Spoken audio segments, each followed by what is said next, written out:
It is the first thing you do. Before the day has really started, you reach for it. Coffee, tea, an energy drink.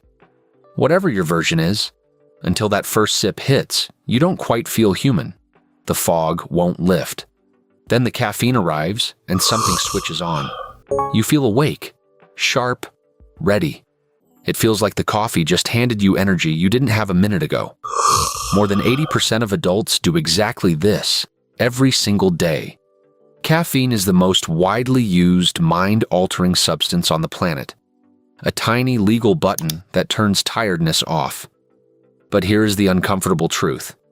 Caffeine does not give you energy. It never did. What it actually does is stranger.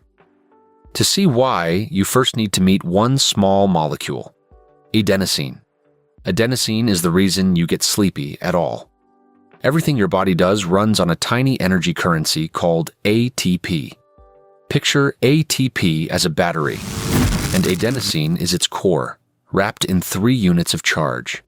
Every time a cell does work, it spends 1, dropping from ATP to ADP to AMP, and finally to bare adenosine. So the harder your brain works, the more spent adenosine it leaves behind.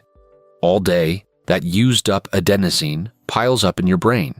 And it is not just waste, it is a signal. It docks onto special receptors on your brain cells, slows your neurons down, and dims the signals that keep you alert. That heavier and heavier feeling is just your brain telling you, honestly, how long you have been awake. It is an internal hourglass, and by night, the pressure is high enough that you finally fall asleep. Now, here is where caffeine walks in. By pure chance, caffeine has a shape that looks almost exactly like adenosine, close enough to fool your brain. So it slips into the very same receptors, but it sits in the lock without turning it. It plugs them and blocks them. The adenosine is still there, still piling up. Your brain just cannot feel it anymore, and that is the whole trick. Caffeine does not remove your tiredness. It hides it. It puts a piece of tape over the warning light while the engine keeps running. Which raises an obvious question. If the tiredness is still there, where does it go? Nowhere. It waits. Behind the blockade, your brain keeps making more adenosine, because you are awake and working and burning through batteries.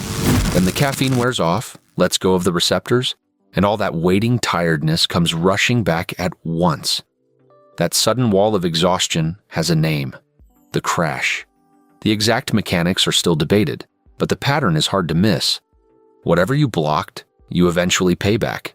And if you do this every day, your brain adapts. It notices its adenosine signals keep getting blocked, so it builds more receptors. Now the same cup of coffee barely works. You need more just to feel the same lift. This is tolerance. And here the story turns quietly sad. With all those extra receptors, your normal, uncaffeinated state is now worse than it used to be. Without coffee, you don't feel neutral. You feel foggy, slow, maybe a dull headache. So you drink a cup, and it brings you back up to normal. Not better than normal, just normal.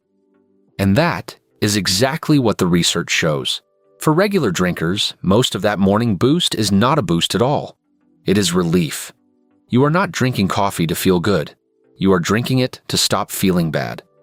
The miracle button quietly became a maintenance fee. That headache when you skip it even has a physical cause. Adenosine also widens the blood vessels in your head. Caffeine keeps them narrowed. Quit suddenly and they swell all at once. The leading explanation for the classic withdrawal headache. And there is one more twist, looping right back to why you were tired in the first place. Caffeine lingers.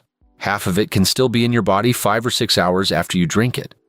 So that innocent afternoon coffee is still in your system at bedtime, quietly stealing from your deep sleep, even if you fall asleep just fine.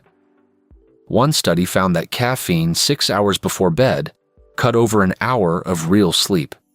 Less sleep means more leftover adenosine the next morning, which means you wake up tired, which means you reach for coffee. The very thing you use to fight tiredness helps create it. Now, this is the part where it would be easy to say, coffee is bad.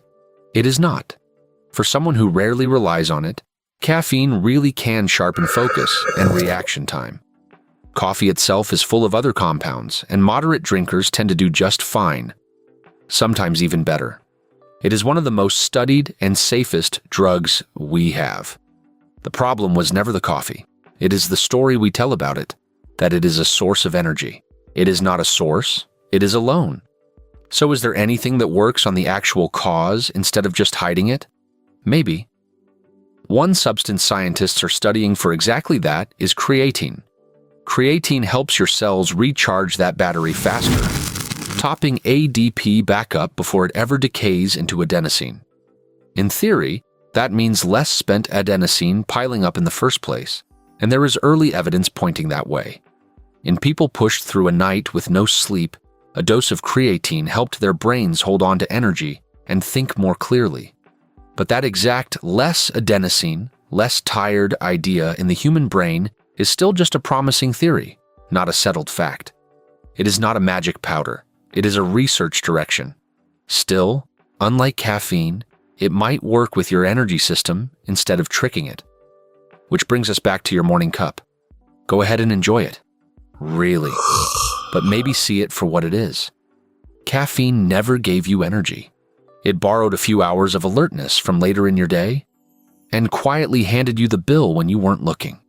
The tiredness you felt this morning did not come from nowhere. Some of it you bought yesterday. And the only thing that ever truly pays that debt off is sleep. So next time the world feels sharp and awake, 10 minutes after that first sip, enjoy the feeling. Just remember, you did not wake up. You only stopped hearing the alarm.